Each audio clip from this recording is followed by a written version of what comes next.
there is one part of the course you are going to want to take your time with, it's this one. We're about to go full blast into building calculations in Excel using formulas and functions. Now, in the real world, most people call functions formulas. That's fine. But we really need to make the distinction here between formulas and functions. And we will. Because you will need to know when to use a formula and when to use a function. We will start with basic formulas to add some numbers in cells. And we will see some shortcuts for entering formulas. Then we will move on to basic functions. Basic functions help us sum up rows or columns, find out what is the highest or lowest number in a range of cells, count the number of cells containing numbers and or other information, and get averages for numbers when needed. As we cover this, I really want you to pay attention to how these formulas and functions are built. You will find that especially with basic formulas, the process is really not much different than if you're using a regular calculator. Oh, but you will save so much time with these formulas and functions. So let's start this journey starting with basic formulas.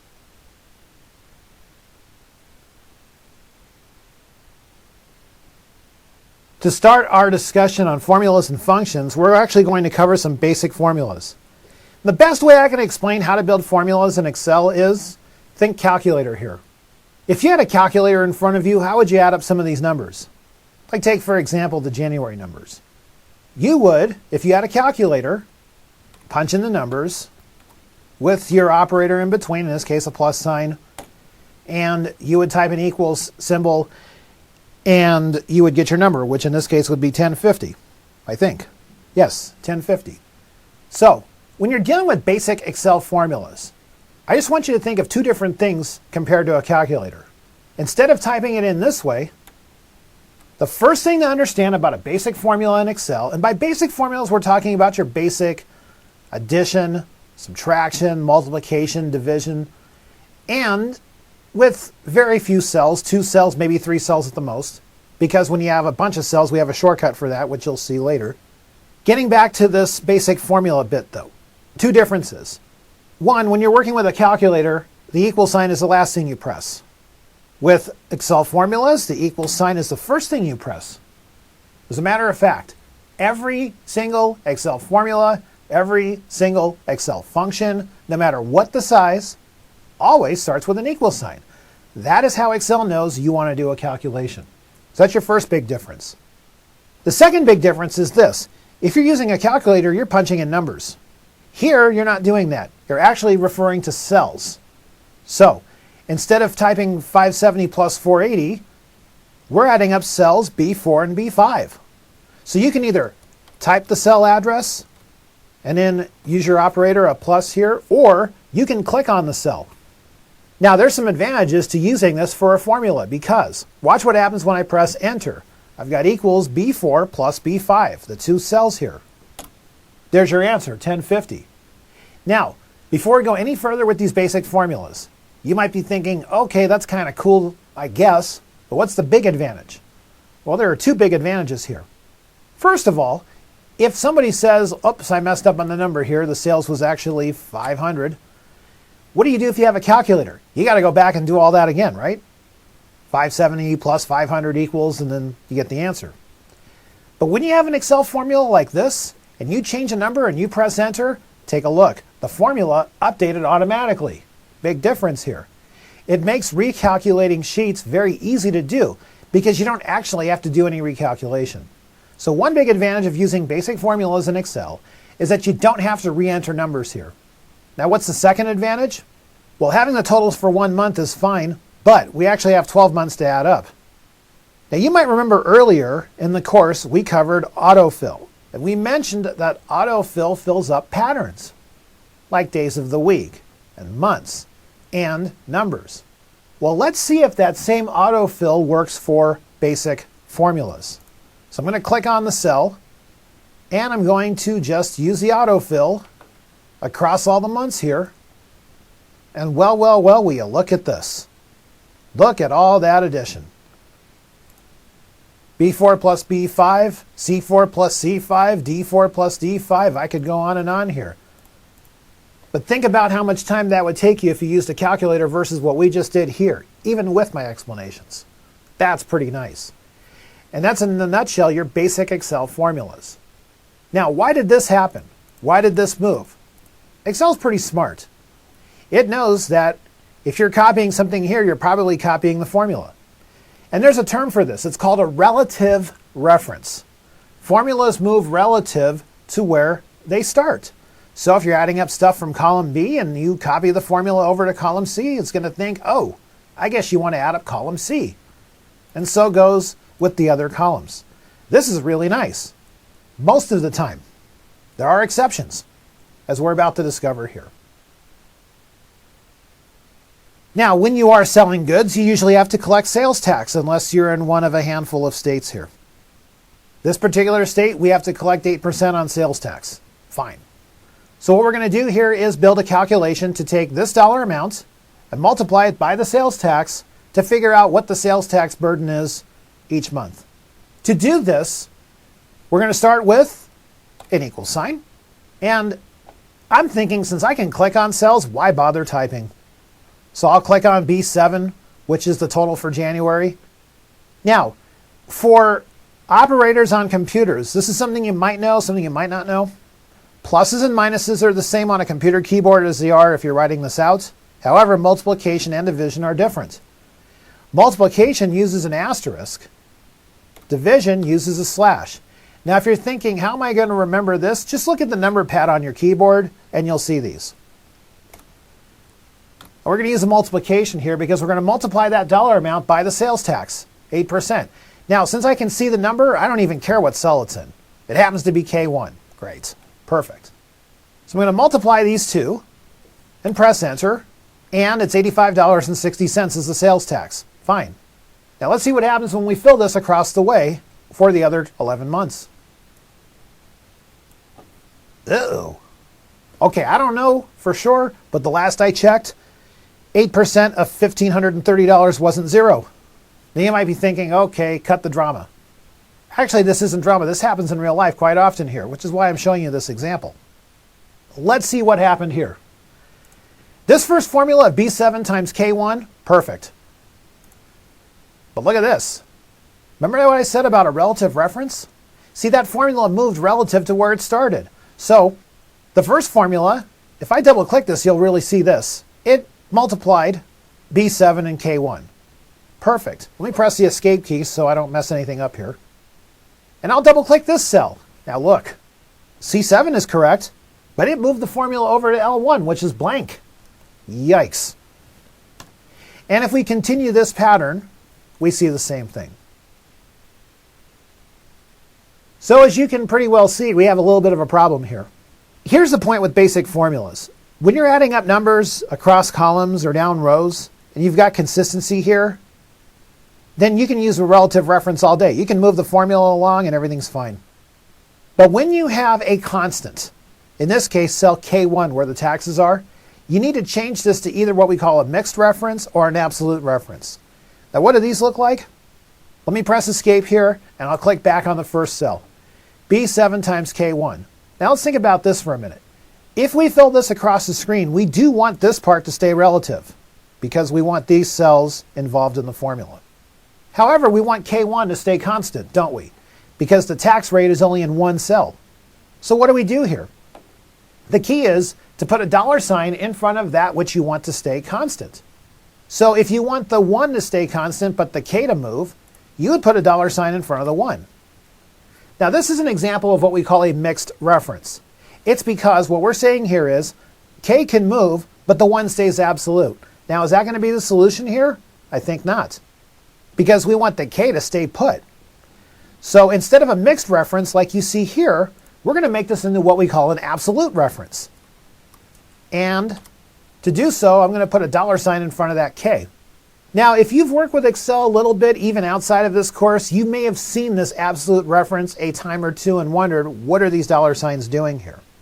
What the dollar sign tells Excel is, stay put. Stay absolutely still when we fill this formula.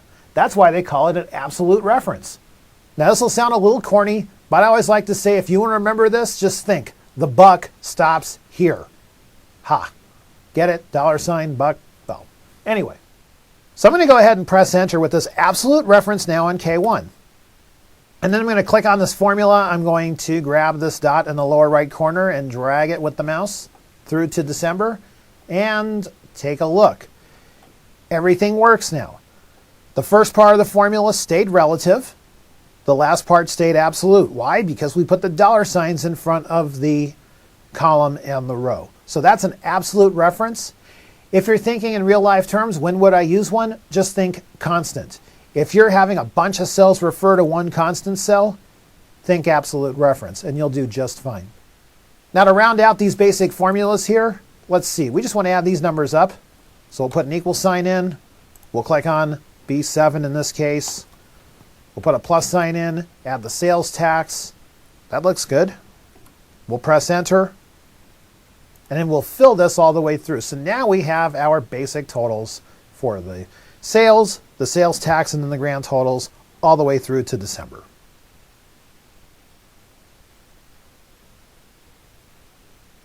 Some of these basic formulas that you build will actually need to involve adding numbers not just in a single sheet, but across worksheets. Here's an example. I've actually opened up a different file just for this exercise. And we've got sales from 2 locations. Although we do need to change the location here, so we'll take care of that really quickly. A little editing there, a little review, double-clicking a cell and editing it. And over here on this LA sales sheet, we actually want the total for all of this area for January.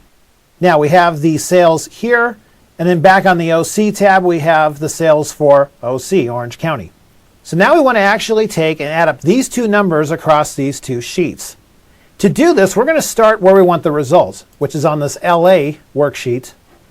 And I'm going to click on the cell just underneath the total for SoCal for January.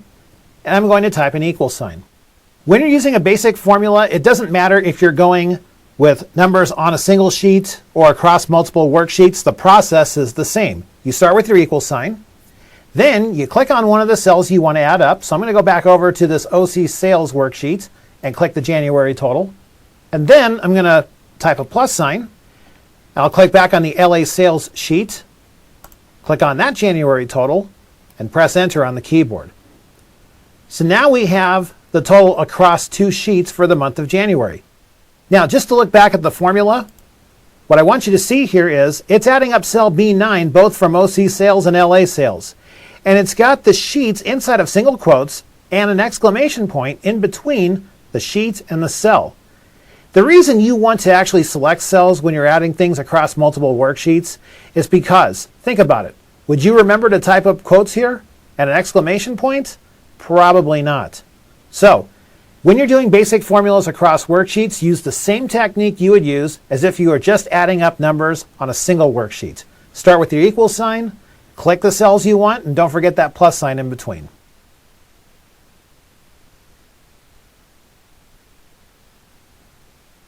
So what you saw with basic formulas works very well if you're just adding up or multiplying or subtracting or dividing a couple of cells. But what if you have to add up a lot of cells? For example, we want to get some totals here for the regular and the ginormous grilled cheese sandwiches for all 12 months. Now, I'm pretty sure you don't want to have to click someplace, type an equal sign, and then click a bunch of cells and put 11 plus signs in here or whatever it's going to take. So the good news is you do have some help here with what we call a sum function. We're going to see how to build a sum function a couple of different ways so you get an understanding of it. And we're going to build a couple of sum functions here. Now to do that, we actually need to add a column for totals because I've got columns set up for the average and the maximum and the minimum, but not one for totals. So let me just insert a column here. We'll click on a column. We'll go to Insert, Insert Sheet Columns. You may remember this from the earlier parts of this course. And I will type the word totals here. And then we'll click in the cell just below totals. Now, a couple of different ways that you can enter a sum function. The easiest way is to use what's called the auto sum. And you'll actually find this in a couple of different places. It's actually here on the Home tab. But what I'm going to do is click on the Formulas tab because I do want to get us some familiarity with how some of these basic functions work. When you're talking about functions, understand Excel has hundreds of different functions you can use. Some of these you'll learn later on in this domain. But you can do mathematical functions, you can do logical functions, you can do functions on text, you can do financial functions. For example, there is an Excel function that will allow you to calculate a monthly payment based on a principal, interest rate, and term of a loan. There's date and time functions. There are statistical functions if you happen to be a statistics buff. So there are hundreds of different functions. Now, for the test and for real-life situations, don't fret over trying to memorize every single function. I've been using Excel 20 years and I don't know all these different functions. In fact, I probably don't even know half of them because I never use them. But what I do know and what you should know is how to find the function you need for a job. That's the most important thing. So for example, we want to find a simple sum function so we can add up these months and put that amount in these totals. So there is something called AutoSum up here. Let's see what happens if we click the drop-down arrow on AutoSum, and if we take a close look, we do have some choices. And a sum choice. Ha. So I'm going to click sum. Now let's look at the anatomy of this before we press enter. We mentioned earlier, every formula and function starts with an equal sign. No difference here. And then we have a sum function. Now what's in the parentheses are the cells being summed up, added up in this case. That colon you see in the middle means through. So if we're going to translate this, we're going to basically say we're going to equal it. This is going to be the sum of cells B4 through N4. Not only do you see that here, you also see it in the cell, and the cells that you're about to sum up are highlighted. Now you might be wondering before we press enter, should we include the blank cell of N4? I say we should, because you never know if you're going to put something else in here for numbers. So you want this to update accordingly in case you add some numbers here. So I say it's safe to leave that in. Besides, there's nothing there right now anyway. It won't hurt anything. So with this in mind, we'll go ahead and press the enter key, and we have our total for the regular grilled cheeses. And because this is a relative move here, what I mean by that is I want to also sum up B5 through N5 down below. I'll just autofill this. And just to double check, when we click on that second total, it is summing up B5 through N5. And guess what? You've got totals now for both the regular grilled cheese and the ginormous grilled cheese sandwiches.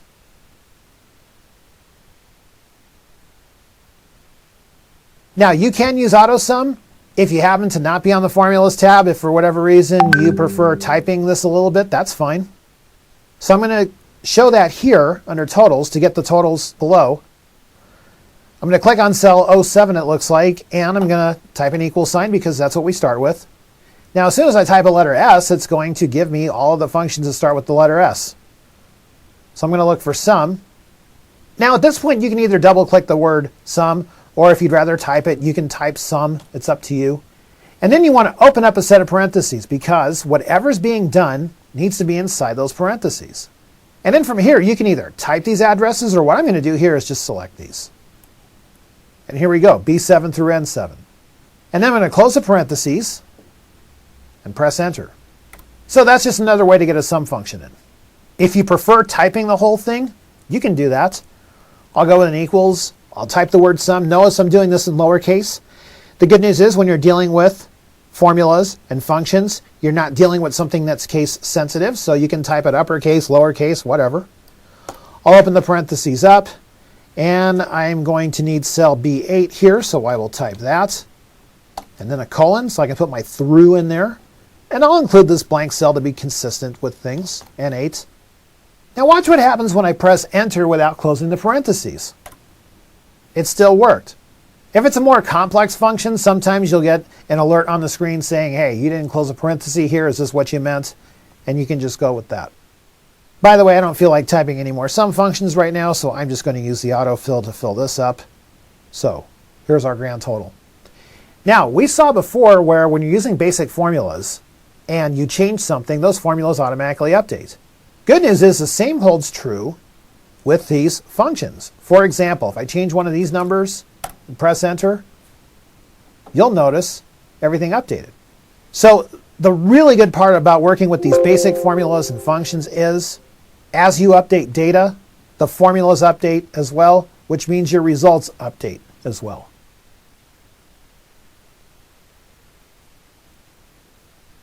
The next two functions we're going to look at are the max and min functions. By maximum, we're saying what's the maximum number of a set of numbers. By minimum, we're saying what's the minimum number, the lowest number in a set of numbers.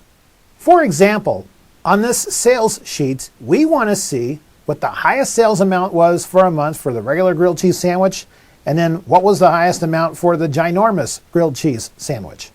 Now we've already got a column here for the max. So what we're going to do is click on cell Q4, and let's see what happens if we go to the Formulas tab and we try using the auto sum. Let's see if there's a max here. We'll click the drop down arrow, and there is a max. However, it didn't highlight the correct cells. You have to understand when auto sum works, it's looking for a blank cell. And as soon as it finds one, as it does here, it stops. Not to worry. What we'll do instead is we'll select the same cells we used for the sum function earlier. That would be B4 through N4. And again, I'm including N4 just in case we put numbers in there later. So I'm going to go ahead and press enter. And it turns out the highest dollar amount for the regular grilled cheese was $870. If I click the cell and fill this down just one row, we see that the highest amount for the ginormous grilled cheese sandwich was $780. Now, before we go any further, you might be thinking, okay, that's well and good, but how do I know which month had that amount? By the way, this is what you call bonus coverage here. This is probably not going to be on the test, but the concept we're covering is. What did we do earlier when we wanted to highlight a number based on something? We did a conditional formatting. So, if you want to know which of these 12 months had that number, watch. I'm going to select the 12 months here, and I'm also going to include this blank just in case we use it later. I'm going to go to the Home tab. I'm going to click Conditional Formatting. I'm going to do a highlight, except this time I'm going to use equal to. I'm going to look for the cell that's equal to this number over here. The lesson is when you use conditional formatting, you're not limited to just numbers. You can also use cells. So if this changes, the condition changes. And by the way, it already highlighted the busiest month, which was June. Makes sense. The weather's nice. People are outside at food trucks buying grilled cheese sandwiches. It's all good. Except I don't like the red here.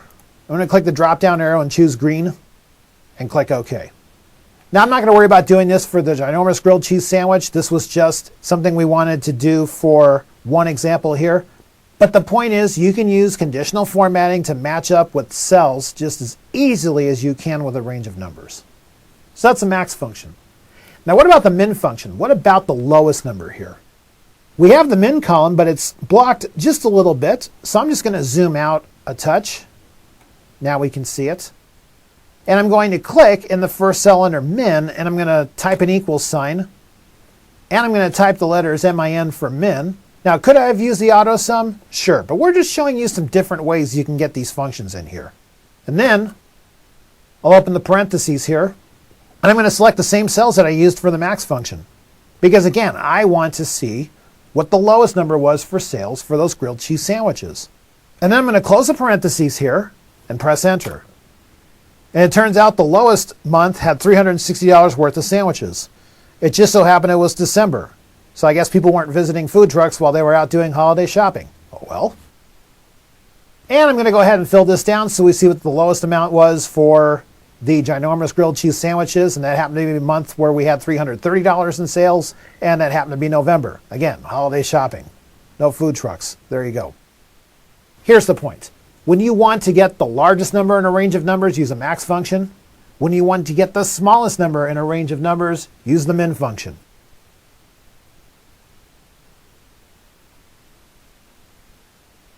The next function we're going to tackle is the count function. Now, the count function actually has some variety to it, as we're going to see here. First, we're going to count the number of months that actually have sales. So to do this, I'm going to click in the cell next to months with sales. It happens to be cell B13. And before we do that, let me zoom back in a little bit because we don't have to worry about the minimums right now. So with this cell selected, I'm going to go back over to the Formulas tab, and I'm going to click the drop-down arrow on Auto Sum. And notice it's actually got a function for count numbers. So I'll click on it. And This time, instead of looking left for numbers, it looked up. And this is not the range we want to count up. We're actually looking at the sales for January through December for the two sandwiches we see here. So I'm going to select those 12 months and those two sandwiches for sales. Now, it says it's going to do a count for cells B4 through M5, as we see highlighted here. Now, when we clicked the drop-down arrow earlier and we saw this, it said count numbers on the AutoSum. So let's just see what the result is when we press enter. 23. That actually makes a whole lot of sense because we have 24 possible numbers here and 23 of them are filled out. So because of that, the number is 23. In other words, we're saying there's 23 months with sales. And there's the blank over here under December. If we were to record some sales for December, watch what happens to the count function when I press enter. It's now up to 24. Now, if on the other hand, somebody decides to put something else in this cell, now what do you think is going to happen when we press enter? You think it's going to stay at 24? Or is it going to go back down to 23? You know, the function did say count numbers, so I'm thinking 23 here. Well, let's find out. 23. And by the way, putting text in here also messed up some of these functions we had below here. So I think we ought to make that blank once again. The point is, the count function in Excel only counts numbers. It does not count anything that's not a number. Now, when you're going through a pile of numbers, when you're going through a worksheet, you might want to know which cells are blank. Or, in this case, how many cells are blank. Here we've got an entry for months with no sales. Now, we already know that if we were to use the count here, it would just count numbers. So why don't we look for a different function here?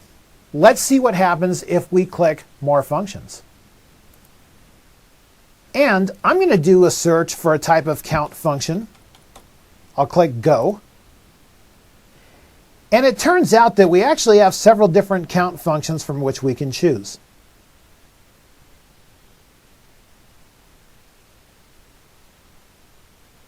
Earlier I mentioned that you don't need to memorize all these different Excel functions. What you need to know is how to find the function you want to use.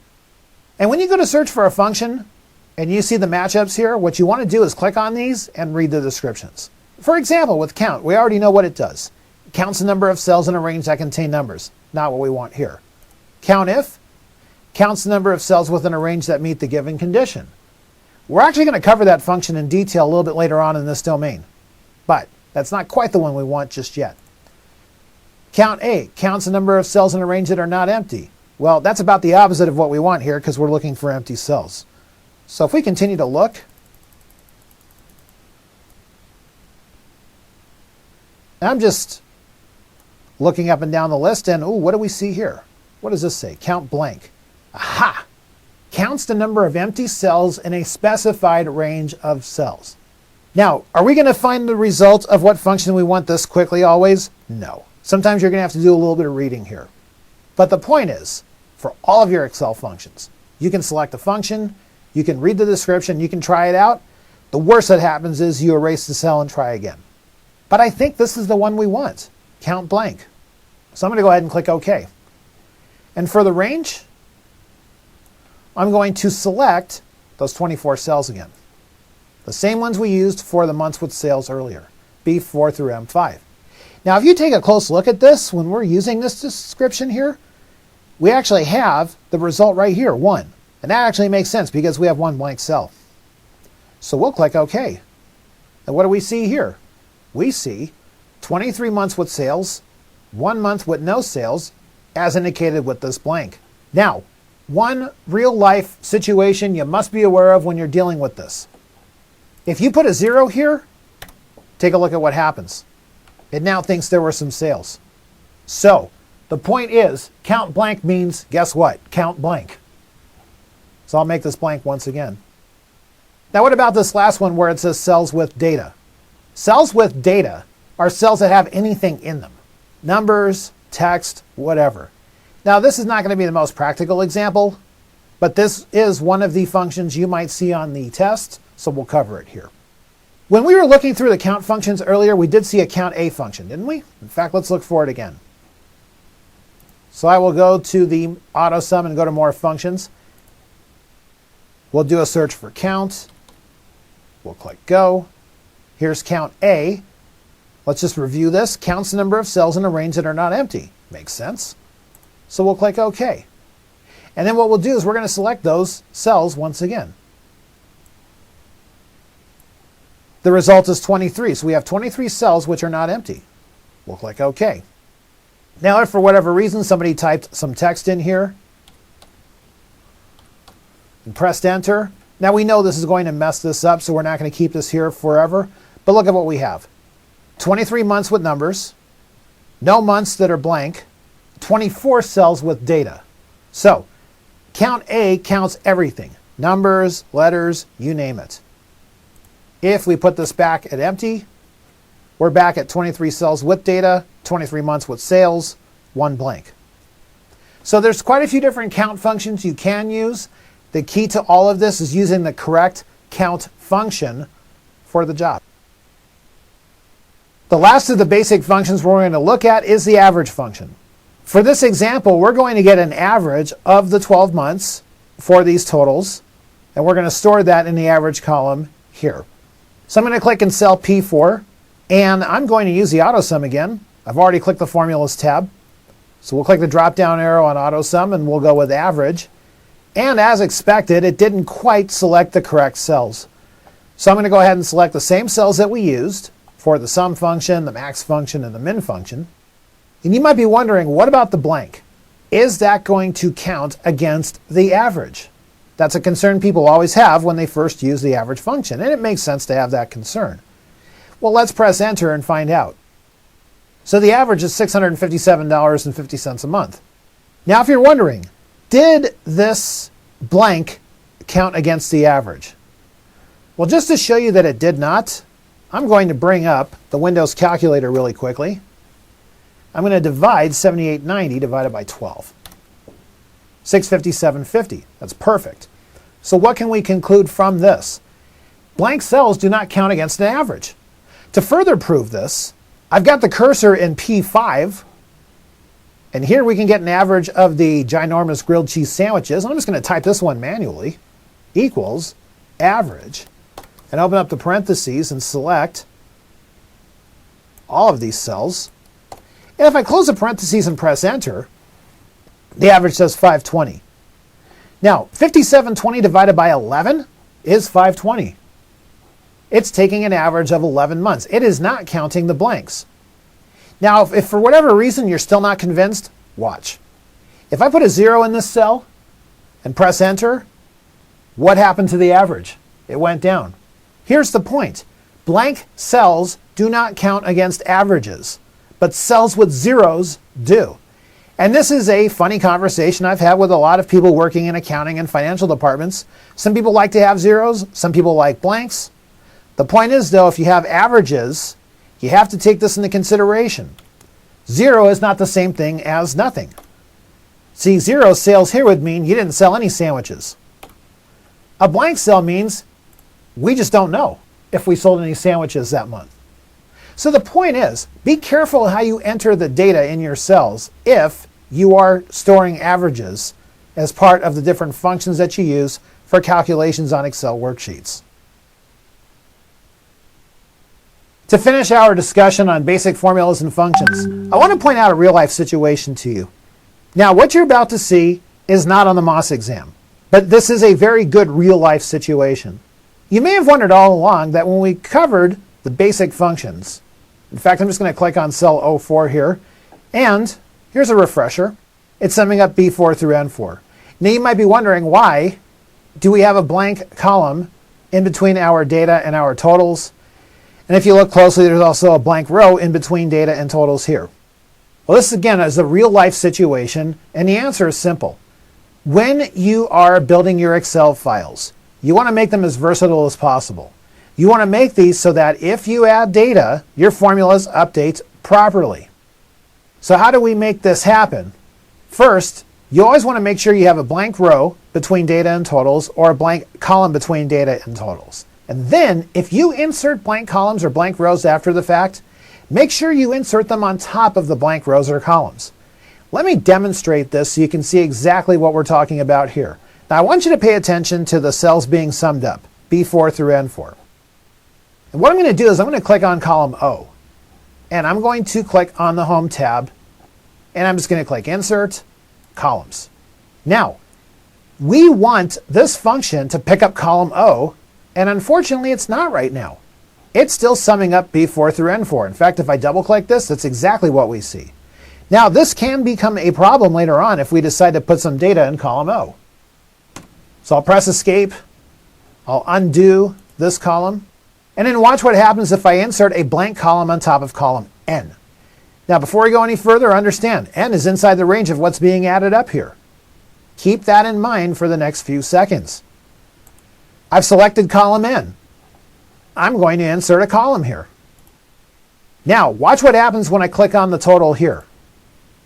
Look at the range. It expanded automatically. In fact, if we double click this, we will see this. It's now including column O. So what really is the point? The reason for your having a blank column between your data and your totals, or a blank row, is so that when you insert another column or another row, and you insert on top of that blank column or blank row, your formulas, your functions, will update automatically. This will prevent errors in the future. This will prevent your adding some data and not having it update your formulas, or I should say in this case your functions.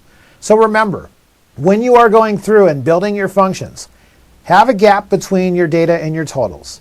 And make sure that when you insert blank rows or blank columns, you insert them within the range on top of a blank column here. This way you make sure that everything flows nicely and that when you do add some numbers in here, your totals will update accordingly.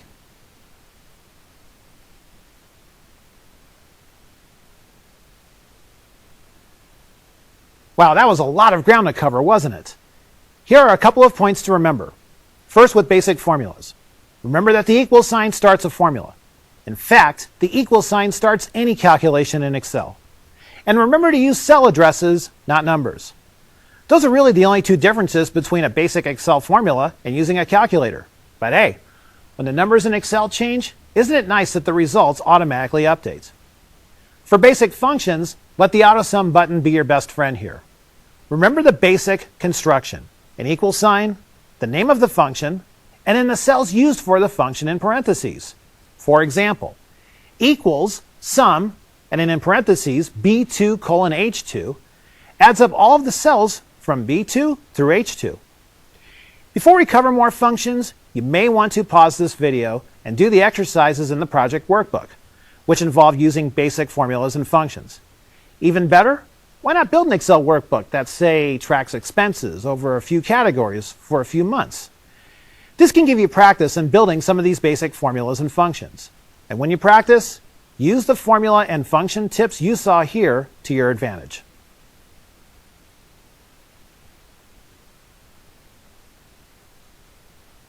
You feeling pretty good about basic functions?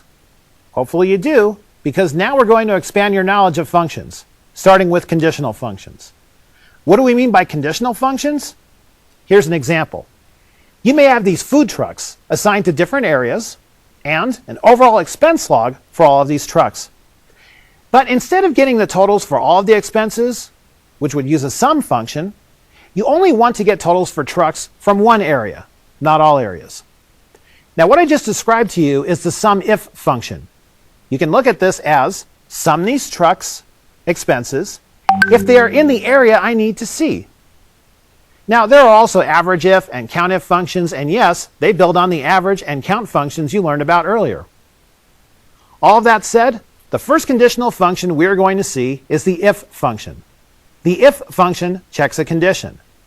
And then the information displayed will depend upon that condition being true or false. It's kind of like saying if it's sunny and 70 out, I will go golfing later, or else I won't. Let's see how these conditional functions work using real-life situations.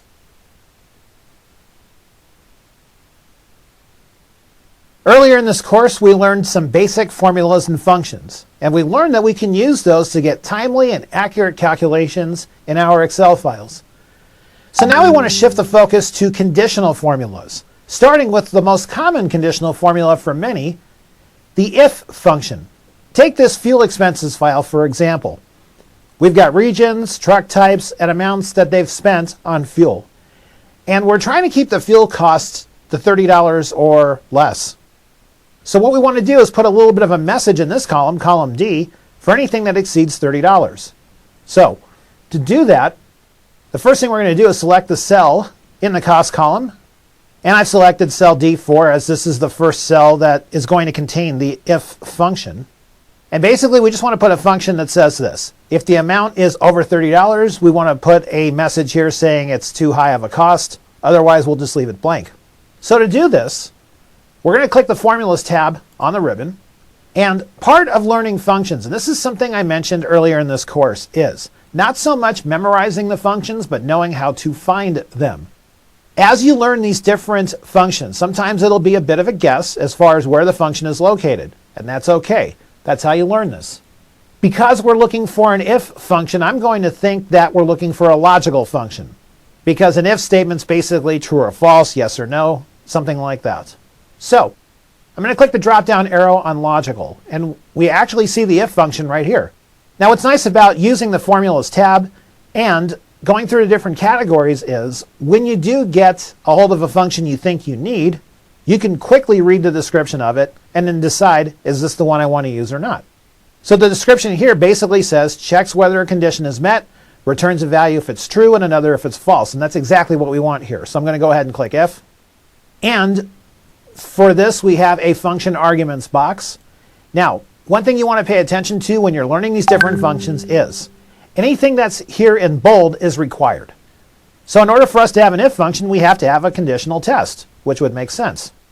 As far as the value if it's true or value if it's false, you can leave that blank if you want. But you do have to have something to test for a condition if you're going to use an if function. So what we're going to do is indicate the test, which is this cell, C4 that I've just clicked, over $30? Is it greater than 30? Now right away we see that the answer here is false. And that makes sense because we look at the first dollar amount here and it's $28. It's under $30. Now if this is true, we want to put a message in here. And if it's false, we'll leave it blank.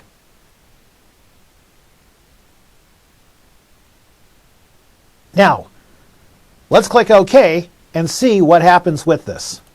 Something we notice here is that it didn't exactly leave it blank. It actually put the word false in here, which isn't what we wanted. We wanted to leave it blank. Now, I did this on purpose to illustrate something specific to the if function. And this is a test possibility, so watch closely. First thing, anytime you want to edit a function, all you've got to do is get on the cell with the function and select it, which we've done here, and then click the FX next to the formula bar. And what this will do is bring back the function arguments box. Now, you'll notice that the words too high here are actually in quotes. Basically, if you want something specific in the cell that's not a number, you need to have quotes. So for the false value, we want a pair of blank quotes. This is actually what's going to tell the cell, stay blank. Otherwise, it's going to put the word false in there, as we saw. So that's a nuance that you need to know about for the if function. Again, if you want to leave it blank, put a pair of blank quotes in the box. So now when we click OK, we actually see that the box is left blank. And then to autofill the rest of these fuel expenses, instead of clicking and dragging the mouse this time on the dot for autofill, watch what happens when I double click it. It actually went ahead and filled up the rest of these fuel expenses. When you've got a consistent data set and you've got a column next to what it is you're filling, it knows that it's going to fill the rest of that column. So that's actually a nice little convenience. And looking up and down this list, the if function worked perfectly because anything over $30 here is considered too high. And that's the message that we have. So that is an example of an if function.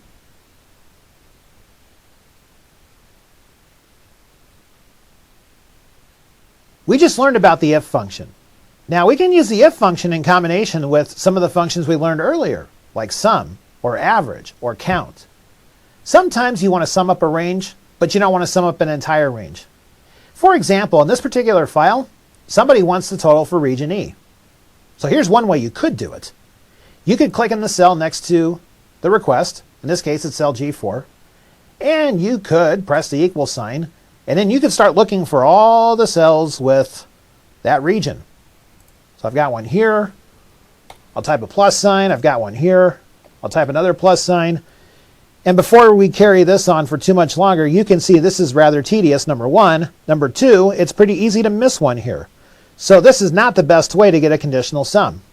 Let me press escape here so that we can basically forget we did this. There is a much better way. It's called the SUMIF function.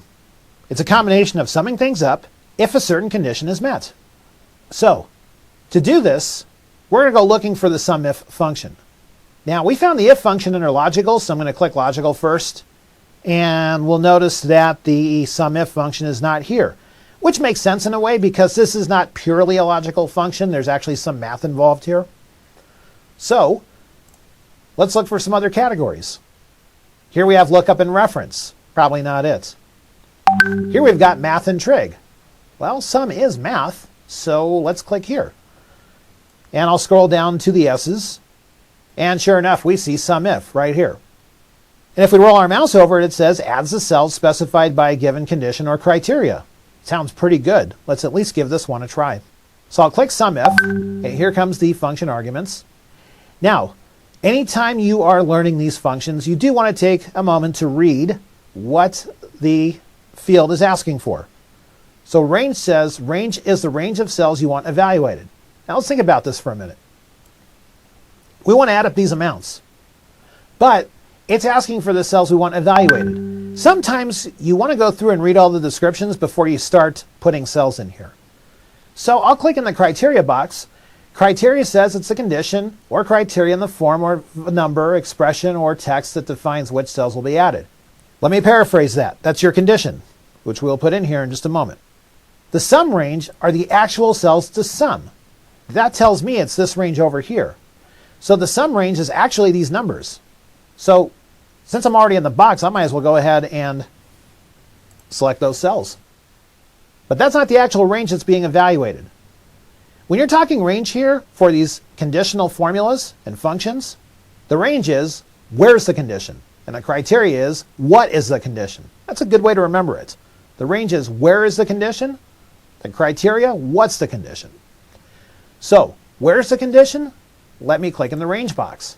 They're asking about regions. So I'm going to select all the cells containing regions, because that's what we're evaluating here.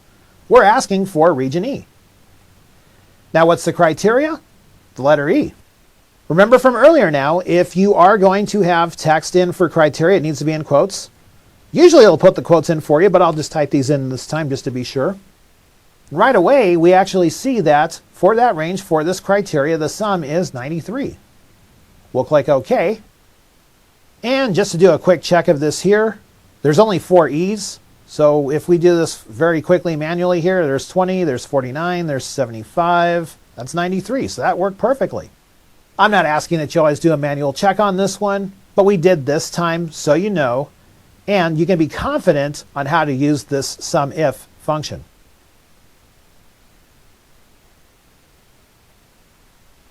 Now, in addition to the SUMIF function, you also have an average if function. Now, for this one, they're asking for the average general cost. In other words, what's the average fuel expense every time a general truck rolls into a gas station and fuels up? So we'll click cell G5. And we found the SUMIF function under math and trig, so let's see if the average if function is there too. It is not, because we're not adding anything up. So let's go looking for it. This category has more functions. Sometimes that's where you have to look, because if you don't see your function in any of these other categories, if you look under more functions, there's a pretty decent chance you'll find it. So I'll click the drop down arrow. Average is considered a statistic, so let's look here under statistical, and there is average if. Perfect. Finds the average for the cells given by a specified condition or criteria. Or actually it says for the cells specified by a given condition or criteria. Either way, this is what we're looking for. So we'll click average if. And this looks very similar to the SUMIF function, doesn't it? So for the range, the cells we want evaluated, this time it's the truck types. So I'll select all the different truck types. The criteria is that it is general. Now let's see what happens this time if I don't include the quotes when typing this. Watch what happens when I press the Tab key on the keyboard. It actually fills in those quotes. So typically you don't need to type those in. The average range, the actual cells to be used to find the average. Well, that would be the dollar amounts. Keep in mind when you're averaging a range, it's almost always numeric. And so having selected these cells, the average is $28.50. It's under $30, so it's pretty decent here. So we'll click OK. And so now we have the average if, the average general cost. By the way, when you're doing this in real life, sometimes you do need to get clarification on things just to make sure you're doing the right calculation. This is pretty self-explanatory, but sometimes somebody could type something in a cell that's not so self-explanatory.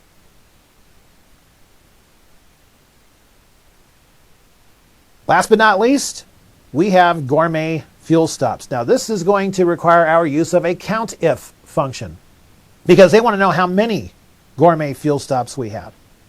So I'm going to click in that cell. Happens to be cell G6. Now I'm thinking similar to the average function. This is probably one of those statistical functions. But let's find out for sure. I'm going to click more functions once again and go to statistical, and let's scroll down, and there's COUNTIF. Counts the number of cells within a range that meet the given condition. Perfect. So we'll click COUNTIF. Now because you're not totaling anything up this time, you only have 2 arguments instead of 3. Just the range and the criteria. So the range is going to be the different truck types because they're asking about that. So we'll just select all of the truck types. And by the way, I've been using the keyboard shortcut the whole time of selecting a cell and then holding down the Shift key and selecting the last cell in the range. And that's a shortcut we covered earlier. Now the criteria is simply gourmet. Now just to make sure the quotes appear around the word gourmet and that I spelled it correctly, I'm just going to click back in the range box. And it went ahead and put the quotes around gourmet. It gave us a count of 6, meaning we had 6 fuel stops for gourmet trucks. So we'll click OK, and there are your results. So 3 different types of conditional functions besides the if function. We saw how to do a SUMIF with criteria, an average if with criteria, and a COUNTIF with criteria. It certainly beats doing this manually, doesn't it?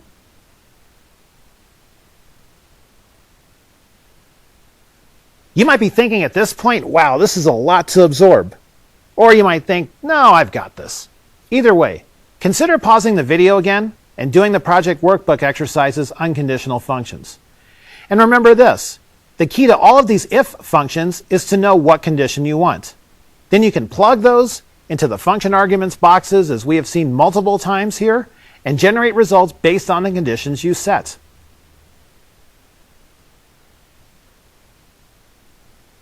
Over the years in my training and supporting people in Excel, a situation which has come up at times is, I just pulled this data from a big database or a Word file or a text file and the data looks, well, horrible. What they mean is the data is not properly broken up into columns, or the capitalization of words is inconsistent, or maybe some text that has been split into columns needs to be combined into one column. Fortunately, we're about to get all of those situations covered. We are going to use the left, mid, and right functions to split text from one column into multiple columns. We are going to use the upper, lower, and proper functions to fix capitalization problems with text. And then we will use the concat function to string pieces of text together.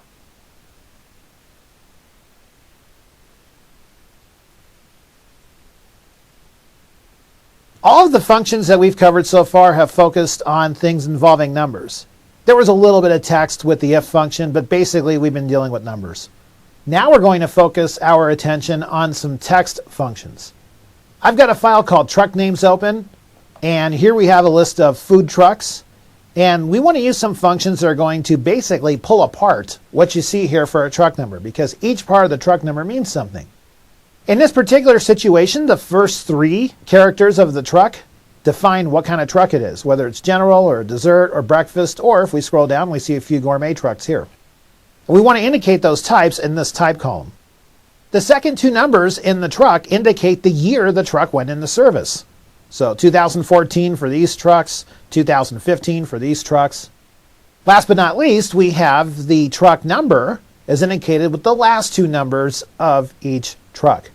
Our goal with this is to learn about text functions and use those to be able to extract this data, the first three characters into the type, the middle two characters into the year, and the last two characters into the truck number column. So how are we going to do this? We're going to learn three text functions, starting with the left function. So I'm going to click on cell C2, and we're going to look for what's called a left function. The left function extracts the leftmost characters out of a piece of text, in this case, the truck number. So I've already got the formulas tab selected, and because we're covering text functions, we might as well go ahead and look at the text category. So I've clicked the drop-down arrow, and the left function is right here. And it says right here, it returns a specified number of characters from the start of a text string. Perfect. So we'll click on it. Here are the different function arguments. The first thing we're looking for, and it's required, is the text itself. That's easy enough. All we have to do is click on the cell containing the text. Now what's interesting is you'll notice it actually returns the first character. That's the default. And that's why the number of characters is not required. Because if you just leave the left function as is, it'll return one character.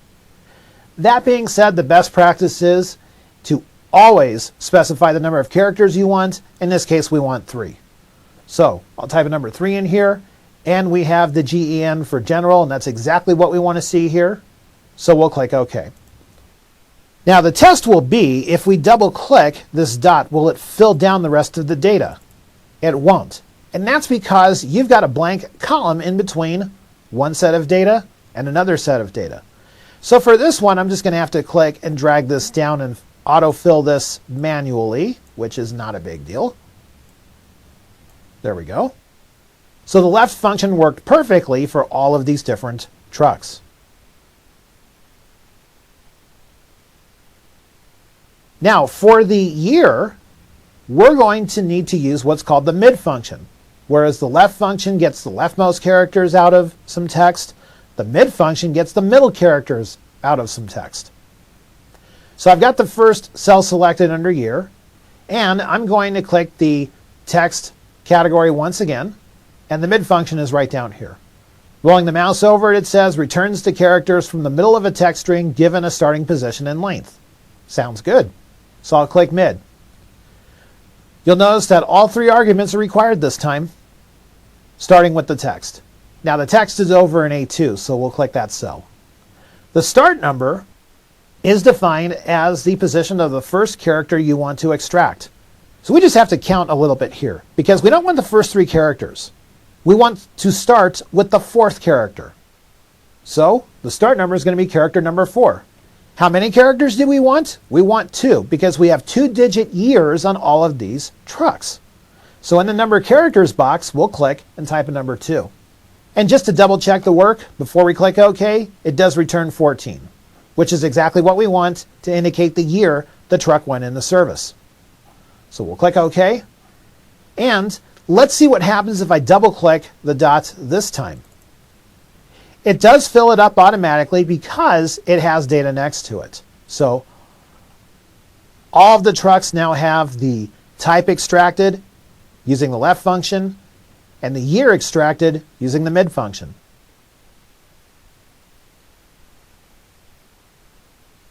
The third and final text function we're going to cover in this round involves the right function. In this one, we want to extract the rightmost 2 characters of the truck because those 2 characters indicate the truck number. So I've got the first cell selected in the truck number column, cell E2. We'll go back up to text here and click, and I'm going to scroll down and see if the right function is here. There it is. And the description says returns the specified number of characters from the end of a text string. Perfect. So we'll click it. Again, it's asking for the text, which is going to be cell A2, just like the other 2 functions. For the number of characters, well, we want the rightmost 2 characters. So in this box, I've clicked. I'm going to type a number 2. And in double checking the work, we see it returns those 2 characters, in this case 0, 1. So I'll click OK. And I'll use the autofill once again. I'll double click the corner here, and it fills everything up. So, 3 text functions we've learned. The left function to extract the leftmost characters out of some text. The mid function to extract the middle characters out of a text, and again, you just need to know where your starting point is for that. And then the right function to extract the rightmost characters out of some text. So, you can get your left, middle, and right functions done, no problem.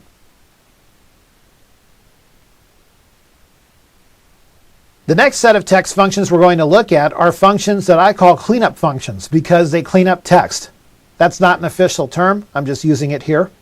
Sometimes when you get data from other sources, whether it's an import or a copy and paste, you'll have some problems with the capitalization of said data. Take a look here. On the Supervisors tab of the truck names file, we have supervisors for each truck in each region, but the capitalization of this text is very inconsistent. So we don't know if this data was entered this way or imported or what. The point is, we need to fix this. So we're going to learn about 2 more functions here to fix this. The upper function and the lower function. And then we'll worry about the names a little bit later. Now, when we're going to fix this text and fix the capitalization of it, if you have any experience with Microsoft Word, you can just do what's called a change case. It's not a function, it's just a selection. Excel doesn't have that same luxury. For this, you have to use a function. So the first thing I'm going to do is actually copy this text over here. And by text, I mean the headings for now. So I'm going to take these headings and select these, and I'll go to the Home tab and copy this, and I'll just pick out a spot over here and paste the headings. I'm not going to worry about fixing the column headings just yet because when we're done with this project, this data is going right back where it started, as you will see. Now, the first function we're going to cover that's going to actually clean this text up is called the upper function. And to do this, we're going to use these trucks because these truck names should be capitalized. So I'm going to click on this first cell under truck, and I'm going to look for an upper function. And to do that, I'm going to click on the Formulas tab. Because this is a text function, we hope, we're going to click Text, and I'm going to scroll down and look for the upper function. And there it is. And all it says is it converts a text string to all uppercase letters, which is exactly what we want here. So I've clicked on it, and now it's just a matter of looking for the text. Well, here it is, so I'll click on it. And you see the result right here. It capitalizes GEN, and it leaves the numbers alone. So I'll click OK. And there aren't that many trucks here, so I'll just fill this downward a little bit. There we go. And now all the trucks have proper capitalization. So that is for an upper situation. Now, the regions, on the other hand, should all be lowercase. If you look over here, you'll see they're not all lowercase. Only the first 2 are. So for this one, we're going to use what's called the lower function. Lower functions just make everything lowercase. So we'll click in the first box in the region here, the first cell, if you will, cell G2.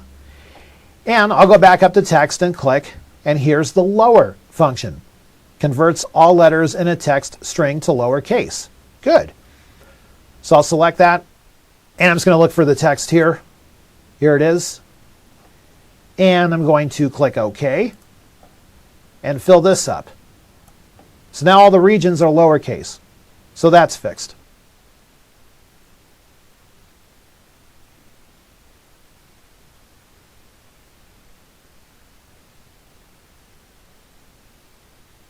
Now what about the first name and last name? Some of these are cased properly, some of these are lowercase, some of these are uppercase. To fix the names, we're going to use the proper function. The proper function actually capitalizes the first letter of the word, which is what we want with our names here. So I'm going to click in cell H2 under the first name, and I'm going to look for that proper function. Now we're thinking it's a text function, just like upper and lower were. So I'll click the drop-down arrow on text. I'll look for proper. Here it is. Converts a text string to proper case, the first letter in each word to uppercase, and all other letters to lowercase. That sounds pretty good for a name to me. So I'll click proper. And again, it's just a matter of looking for that text. Here it is. And uppercase Jack becomes properly cased Jack. Perfect. So we'll click OK here. And then I'm just going to fill this across to get the last name. And then I'll take both of these names and fill these downward. And now the casing is correct for the trucks, the regions, and the names. Now the final part of this project is going to involve our getting this data back over here. So what I want to show you is a way or two in which people try to do this and then the proper way. So one would think, well, I can just take this data and I can go ahead and go to the Home tab and cut this data and then paste it on top of what's already here. And you can see that didn't work out very well. There is a very specific reason for this. Let me undo this and show you. What you have over here is not actual data. These are actually formulas. So if you cut and paste this, you're cutting and pasting formulas. And the reason why it said ref over here, in fact, let me do a redo and show you this. Anytime you see a ref error message, it basically is saying, hey, I don't know what you're referring to here. I don't have a cell to refer to. So obviously, this isn't the way to do it. Let me undo this. So another thought process that people will have is, well, instead of a cut and paste, let me do a copy and paste. So let's try that. I'll select this data once again, and I'll copy the data this time, and I'll click on the first cell of this range and paste it. Now we have a double ref problem. Again, it's because we're trying to paste formulas. So let me undo this. The proper thing to do here is to use one of the special pastes we covered earlier in this course. So instead of just a regular paste, let me click on the cell here. I'm going to click the drop-down arrow under Paste. And here's the point to all of this. We're not trying to paste formulas here. We're trying to paste text. So we want to make sure we're pasting values. That worked perfectly. Again, when you've got data that is the result of a formula, and you want to copy and paste it somewhere, you're not trying to paste the formulas, you're trying to paste the values. So make sure you do a paste special and paste values when you get in that situation. And by the way, this is data now. These are no longer formulas, so we are safe to highlight this and delete it.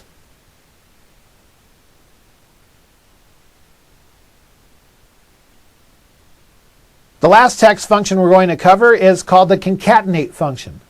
Concatenate, defined, is the act of taking two or more pieces of text and putting them together. So we're going to look at two concatenate examples. First, we're going to concatenate the first name and last name we see here into a full name. Then we're going to concatenate the first initials of each of these people into an initials column.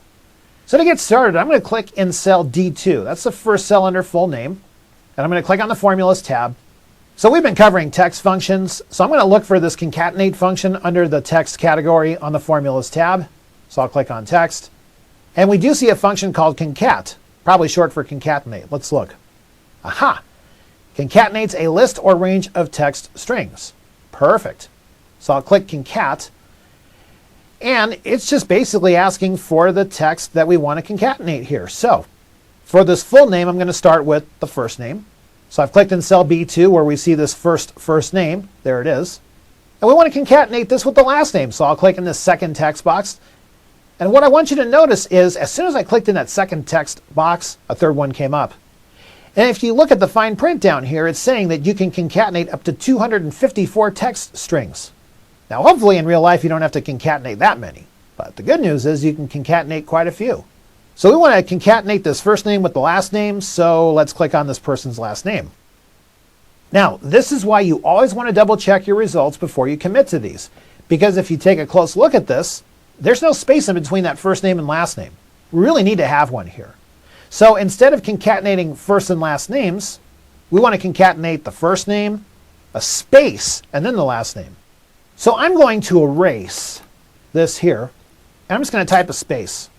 Then I'm going to click in the third text box, and there's that space with the quotes. Beautiful. Now I'll click the last name. So this now looks good. It has a space between the first and last names. So we'll commit to this. We'll click OK. And we will autofill this down for the rest of the names, and now we've got everybody's full name. Now what about the initials? For starters, I'm going to go ahead and click on cell F2. And then I'm going to go back to text, and I'm going to click concat. Now for this one, though, we don't want the entire first name. We just want the leftmost character. The lesson here is sometimes you've got to type a little bit, especially if you're trying to get one function inside of another. Now, think about it. We saw this earlier. If you want to get the leftmost character out of a name, all you have to do is use the left function, correct? So let's try it here. I'll type left, then open up a parenthesis and click on this person's first name. And as soon as I do that, it actually gives me the D for Doug. So all I have to do here is close the parentheses. Remember, when you're using the left function, and for that matter the right function, if you don't specify a number, the default number is 1. And that's all we want here. So we're going to leave this as is. For the text to box, I'm going to click in here, type the word left, open the parenthesis up, and click this person's last name. There's the M for Martin. So all I have to do is close the parentheses.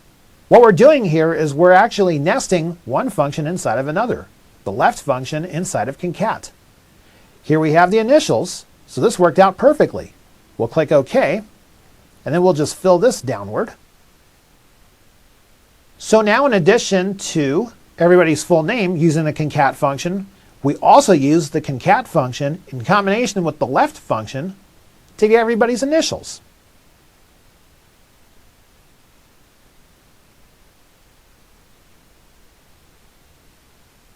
That was pretty cool stuff, wasn't it? In fact, I venture to say that if you take the time to really learn and practice, not just these text functions, but all of the formulas and functions you've seen in this domain, not only will you be more than ready for that portion of the MOS Excel 2016 exam, but with all of the people in the workplace who need help with formulas and functions, you'll reach hero status in no time. As we have done throughout this course, we'll close this domain with some specific test tips. And I know I've said this, but I'll emphasize it. Practice, practice, practice these formulas and functions. Use the project workbook to help you solidify these concepts. And build a file or two on your own. Making concepts apply to your situations only makes the learning more enjoyable and makes these concepts easier to retain.